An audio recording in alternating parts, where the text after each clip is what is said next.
Hey everybody, Jazzy here. Welcome back to another guide for Don't Starve Together. As of the Eye of the Storm update, we have a brand new endgame boss, the Celestial Champion. This boss comes at the end of the longest quest currently in the game, which will take the player through all parts of the world, from the ruins to the archives, from the mainland to the Hermit Island, through moonstorms and moonstones, and finally ending at the Lunar Island. Placing all three celestial altars in a triangle of fissures and fully assembling the lunar siphonator will summon the Celestial Champion. Once defeated, the champion will drop numerous glass shards, moonrock, and the Enlightened Crown. Now, being the only thing to drop from the final boss, in this very long quest which I do not plan to cover here, the crown may not seem as powerful or significant as other late game drops, such as bone armor from Fuel Weaver or glow caps from Misery Toadstool. But the truth is, it changes everything. It minimizes, and in some cases completely removes, a number of threats that persist into the late game. It will change your approach towards base building, boss fighting, and character protection. So today I want to talk all about the crown and its game-changing uses. Use number 1,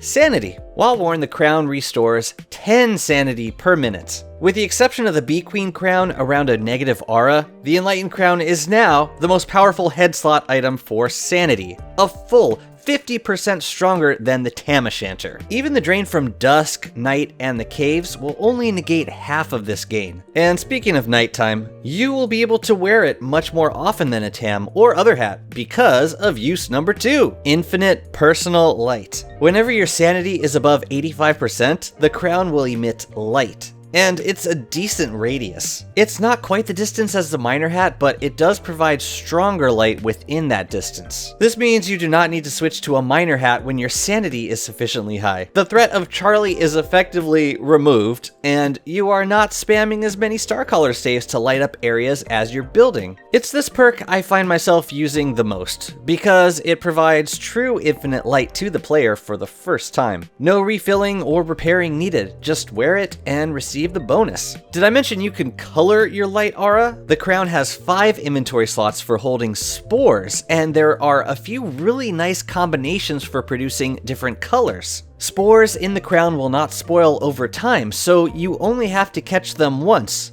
Find a combo you like, and leave it for as long as you want. Some of my favorite combinations only call for a couple of spores added. For example, 2 reds are all you need to get that nice hue that doesn't oversaturate. 3 greens by themselves are also very nice. 4 reds and a green will give you Splorange, and you can get a beautiful deep purple from 1 red plus 4 blue. Blue spores unfortunately darken the aura, but you can lighten it back up by adding some green. 2 blue plus 3 green is my current favorite, and it gives a really nice cyan that isn't too dark. Now, before you throw away your miner hat forever, you will want another light source, because the crown light is only active when your sanity is very high. I usually carry around a lantern so that I can keep the hat on all the time, but you could also swap out for a miner hat if you want to keep your hands free, or twigs and grass for a torch. Your call. As long as you got something other than the crown, just in case. Use number 3, Lunacy Protection. Similar to the effect of the bone helmet with shadow creatures, the Enlightened Crown will keep nearby gestalts neutral towards the player. On the Lunar Island, this is going to be a godsend because now you don't have to deal with being insane when you leave the island if you were keeping your enlightenment low. During Eternal Full Moon while the Moonstorm is live, you can wear this at night when gestalts appear. Unfortunately, this will not be super helpful in the actual moonstorms because you need to wear goggles to move around, so you still want to keep your enlightenment low for the storm. In the grotto, it's complicated. After activating the archives, the grotto will fill with nightmare creatures and greater gestalts fighting each other. You can walk around with the crown and the gestalts won't aggro on you, even if you're holding a dark sword or wearing nightmare armor. The problem is you'll still be harassed by terror beaks.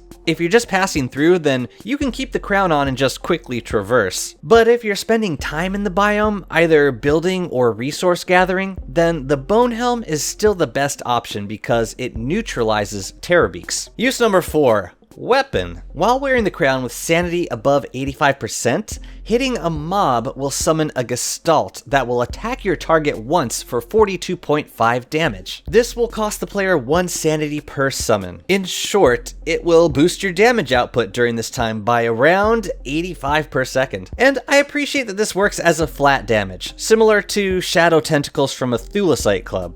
Wolfgang Gestalts hit just as hard as West Gestalts. For incidental fights, this will be a noticeable upgrade.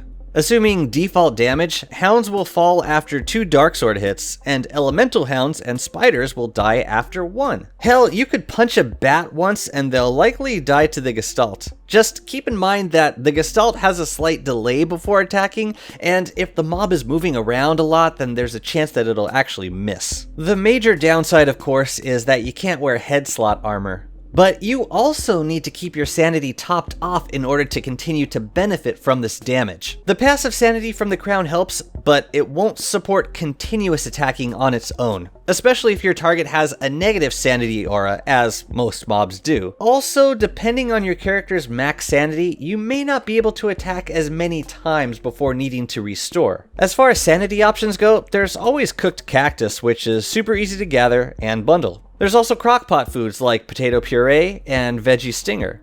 Just be aware of your character's max sanity and recognize that 85% threshold. If it's too low, then you'll need to restore more often, so it doesn't really benefit you to make ice cream if the crown is going to turn off after just 30 lost sanity. Even Wickerbottom with 250 sanity will have her crown turn off after losing about 37, so the big restoration foods are just not as practical. Now, I'm a fan of the Soothing Tea because it gives you 15 sanity right out, then restores another 30 over the course of a minute. So not only will it immediately restore as much as cactus, but it will then keep you over that threshold for longer. Lochnish has an amazing guide for easily farming forget-me-lots, if you're as interested in batch cooking tea as I am. Wigfrid is one of the best characters to use the crown because her clear-minded cadenza alone will nullify the loss of sanity from using the crown. Add to that her fighting sanity gain, plus the passive gain from the crown. Yeah, she'll have no trouble keeping her sanity up.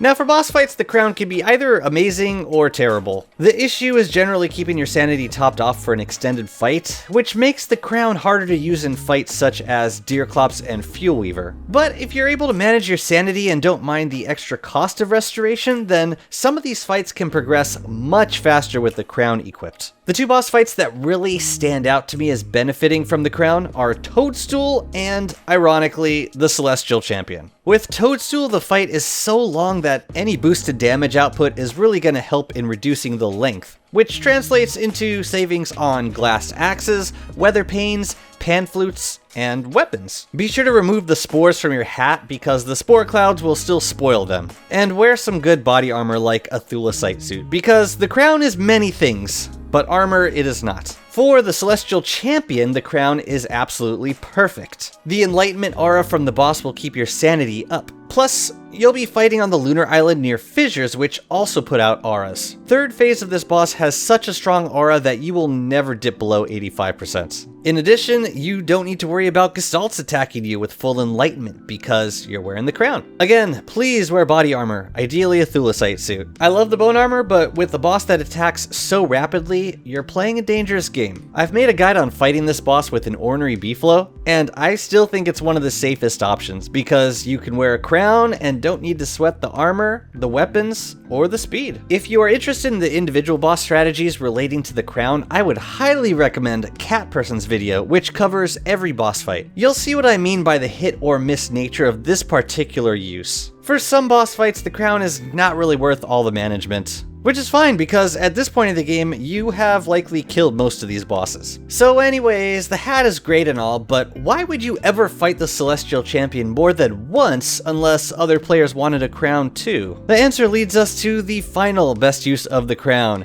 Infinite Mushroom Lights. This has been at the very top of my DST wishlist for so long. And now we finally have Infinite Light for Mush Lights and Glow Caps. No mods needed, no Winter's Feast. Drop your crown and use a deconstruction staff on it. You will get 5 Enlightened Crown Shards. These can store a single spore if you want to change its color, and placing just one of these inside a glow cap will provide the maximum light output. That means that you can fully light up 5 separate glow caps with a single crown. That's the equivalent of 20 festive lights. You can still add additional spores to the glow cap if you want to customize the color, and as long as these spores share a space with a shard, they will also never spoil. It is frankly a more elegant way to implement infinite light than any I could have thought up. And it gives late game players a very big incentive for fighting the Celestial Champion numerous times. I remember a few days after the update went live, I saw Glurms on a stream chat and I was like, yo Glurms, how many champion kills you got? I've killed him 4 times. And Glurms was like, I'm on 29. So yes, the Enlightened Crown is absolutely worth going for. It's a fitting reward for a player who's jumped through all the hoops to reach the end game and kill this boss. I'm also going to say that the crown should not be seen as the sole reward for doing all this work, because the fact is, you get a lot of useful benefits all along the road to the champion. You get all the lunar crafts as soon as you assemble the first altar. You get Pearl's trades from doing her quests. You get the Strident Trident from Crab King. You get Lesser Infinite Light from Astral Detectors, and you get natural turf crafting after you visit the archives. So there's a ton of benefit to completing the quests. The crown is just the cherry on top for finishing the entire Lunar Sunday. And in that regard, it is a fitting drop. Powerful, but also balanced. Let me know in the comments what you like using your crown for. And if there's other stuff in this recent update that you would love to see covered. I'm happy to go into detail for future guides, but hopefully this one illustrated why the crown is now one of the best boss drops in the game. Thanks for watching, and see you next time.